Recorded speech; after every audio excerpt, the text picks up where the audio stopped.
When I was in formation, we had a class called CPT, Clinical Pastoral Training. And my assignment during that class was to visit the patients at Chabert in Houma. And I'd go every Friday night, and we couldn't bring anything with us, nothing to record the conversations, or couldn't even bring the Eucharist to the patients. We just had to be present. And I say now, as I said back then, it makes you aware that my job is not to bring Jesus to anyone. It's to remind them that he's already there. He's never left their side. Well, on one night, I walked to a room, and the door was closed, so I knocked, and I heard the welcome. And I walked into this room, and it was ice cold. This room was colder than the rest of the hospital. And the patient, a gentleman, was laying and sitting in the recliner, and he was covered up to his neck with a blanket. Well, you start to learn a little bit about the environment, right? And it was cold, so he was probably having breathing problems. Well, I introduced myself and sat down, and he introduced himself to me, and we started to have a conversation. And in that conversation, he told me that he had just retired from work, and that his wife had thrown him this big birthday retirement party. And he said all of his friends and family were there, and it was a big festive occasion. And he said he made a proclamation that talked to his wife, thanked her for everything she had done, and he says, now we have the rest of our lives to live together. And you see, I couldn't ask him what was wrong with him, right, because that wasn't part of my job, I guess. And then he volunteered. He says, then after that I got sick. And he said, now they tell me I have lung cancer, and it's starting to spread. And when he said that, he started to tear up a little bit, and then he stopped. And I told him, I said, the only thing I could say was, it's okay to cry. He says, I understand that. He said, but I'm not ready to cry yet. He said, because I plan to beat this. And we carried on that conversation a little bit more.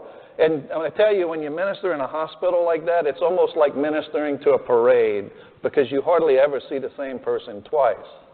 And I never met that man again. But after that, during that class, when we had these encounters, you had to do what was called a verbatim, right? I had to write a little report about that visit. And in there, it had some of the conversation and, different observations, the environment, and all kind of things like this. And then they had I guess you could say, a personal reflection part of that verbatim. And I'll never forget what I wrote. Because I said that this was a proud Cajun gentleman. And I said, the impression I got from him is that if he watched the news this afternoon while waiting for it to cool off to cut his grass, and on the news it said that the world would end tomorrow, he would still cut his grass. Because that's the way he looked at life. It needed to be done, so he was going to do it. He was still going to live out his life to the fullest. But what is it that we have, that we fear death, right? What is it that we fear the end of the world? A couple of years ago, there was this preacher from California who said he had figured out the code, and he gave us the exact date that the world was going to end. And they made a big thing out of it, and people were in panic and all kind of things going on. Of course, we don't hear from that guy anymore. But what is it that we fear? You see, as Catholic Christians, we need to learn to trust in the words of Jesus Christ.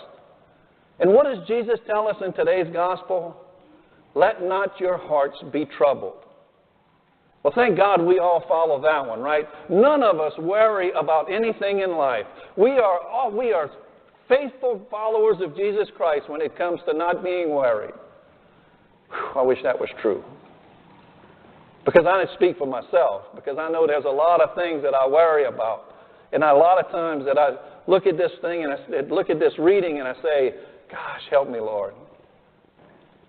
He also tells us, he says, have faith in God, have faith also in me. How many times do we try to take control? Not let Jesus take control for us.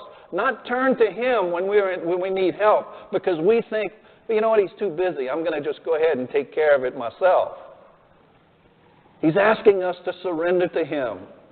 He's asking us to let our faith be bigger than our pride. He's asking us to surrender, to allow His will to become ours. Remember that phrase, thy will be done? You know, He's calling us and asking us to surrender.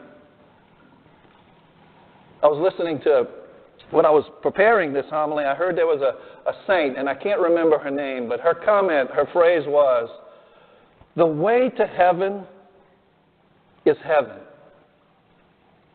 Because it's Jesus Christ. Because He tells us in today's gospel, I am the way, the truth, and the life. Right? The way to heaven is Jesus. If we surrender to Him and allow Him to take over our lives, we're going to start to live that peace.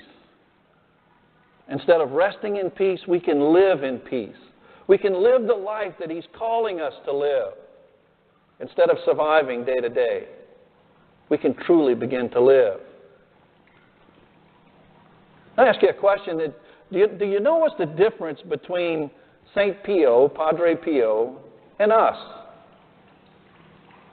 Or St. Teresa of Calcutta, Mother Teresa? What's the difference between her and us? They surrendered totally to Jesus Christ. Their faith and love was totally in Jesus Christ. And they did the great works that Jesus tells us that we'll be able to do, right? Because He said if we believe in Him, we'll do the things He did and even greater. And look at the great things that these two beautiful saints did in this world. But to bring it closer to home, I just want to let you know that if y'all remember what last week or whenever it was, that we had some bad weather come through the area. And there were some people that had damage and trees down and stuff like this, and they needed help. And our community stepped up to help.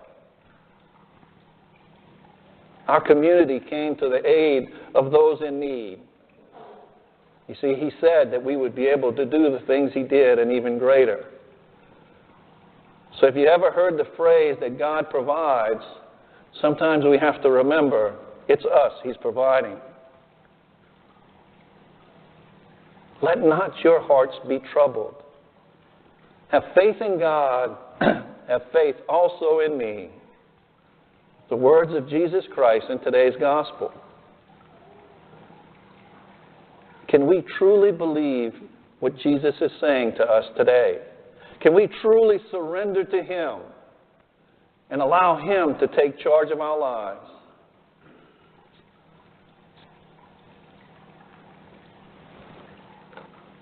Are we ready to become His disciples? It's a long journey, but He's calling each and every one of us.